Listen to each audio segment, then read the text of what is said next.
서하왕의 무덤에는 아무도 해결할 수 없는 5가지 이상한 현상 중 하나가 여전히 있습니다. 1227년 징기즈칸은 몽골군을 이끌고 서하의 수도인 싱칭주, 현 닝샤 인천을 포위하고 원래는 도시가 쉽게 함락될 것이라고 생각했지만 뜻밖에도 서하 군대와 민간인이 필사적으로 저항했고 전투는 승자도 패자도 없이 반년 동안 지속되었습니다.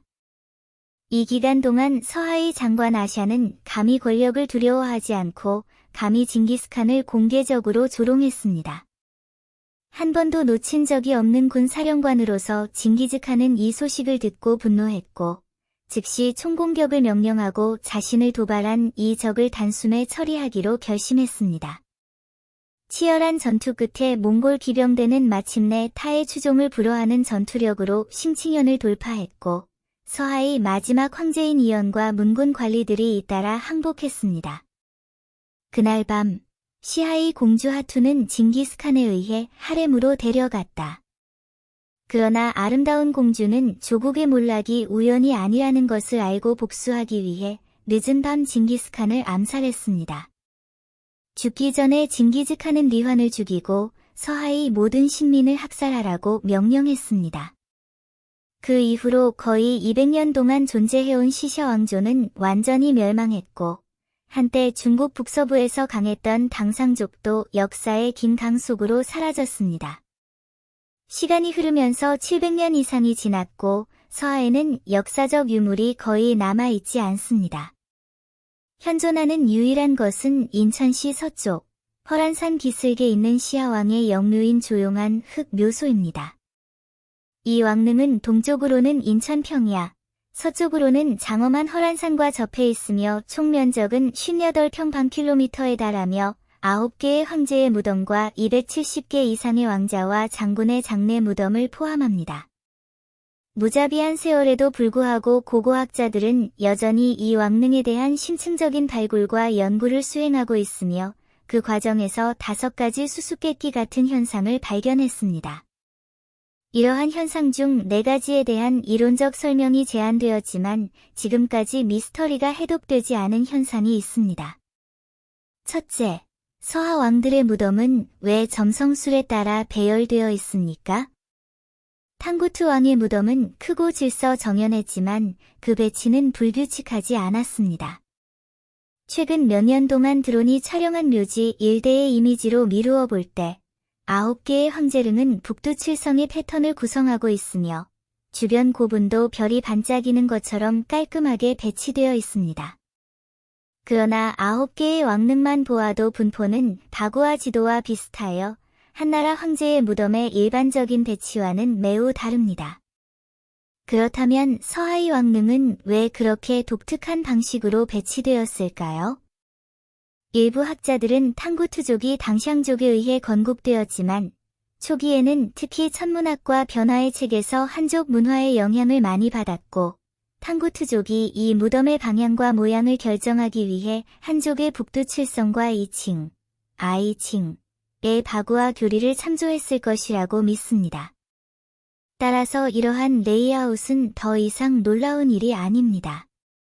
둘째, 서하.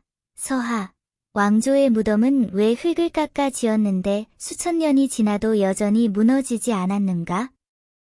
서부 하릉의 건설은 점토 탬핑 기술을 사용하지만 수천 년의 바람, 서리, 비, 눈이 내린 후에도 여전히 안정적인 이유는 무엇입니까? 고고학 전문가들은 분석한 결과 왕릉의 위치가 매우 특별하며 허란산 기슭의 완만한 지역에 위치하고 있음을 발견했습니다.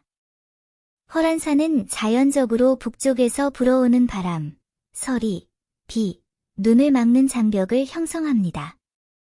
또한 북서부의 다년생 가뭄과 강우 부족으로 인해 왕릉의 침식이 크게 줄어들었습니다.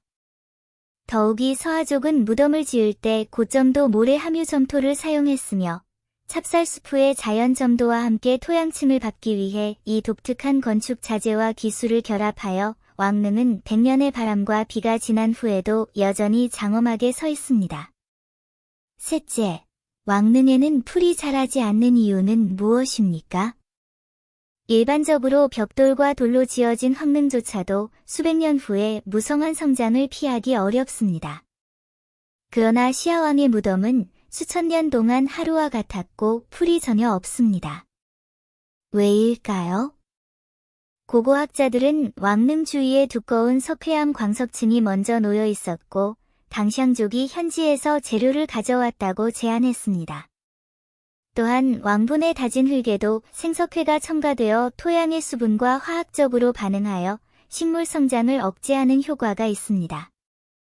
이것은 다진 흙층이 매우 단단하고 건조하여 왕릉 근처의 초목 성장을 지탱할 수 없다는 사실과 결합되어 이 독특한 장면을 만듭니다.